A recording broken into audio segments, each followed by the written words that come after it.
चलत रहिया में सुनी ए बोले, चलत रहिया में सुनी ए बोले, हमरो के एगो लड़की मिलल। हे बोले आइला गांजा पीला चिलम, हे बोले आइला गांजा पीला चिलम। चलत रहिया में सुनी ए बोले, चलत रहिया में सुनी ए बोले, हमरो के एगो लड़की मिलल।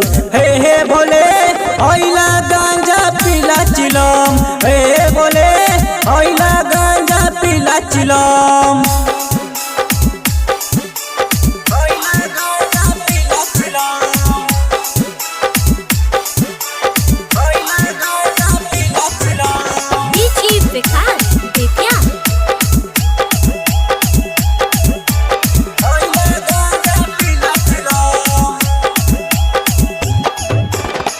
पता नहीं चले जल के लेके गेल कबहो, ओकरे पावे खातिर सोमा वारी करवे सब हो। पता नहीं चले जल के लेके गेल कबहो, ओकरे पावे खातिर सोमा वारी करवे सब हो। हमरो पे दो हो भोला धियानो, हमरो पे दो हो भोला धियानो, चेहरा पे हमरो हंसी खिला।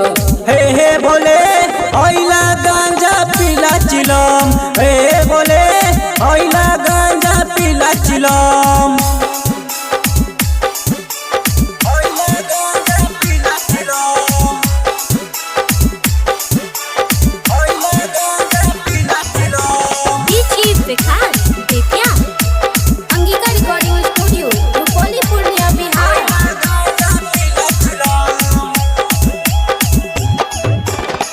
तोहरा से विनती छलै भोले सौरभ के, राइटर अजीत यादव कहे छलै दिल से।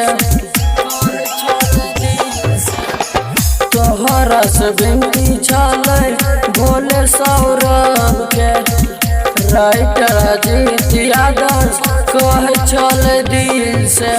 ओकरे पे हमर दिल छै अटल, ओकरे पे हमर दिल छै अटल, लड़की के नाम छियै नीलम। हे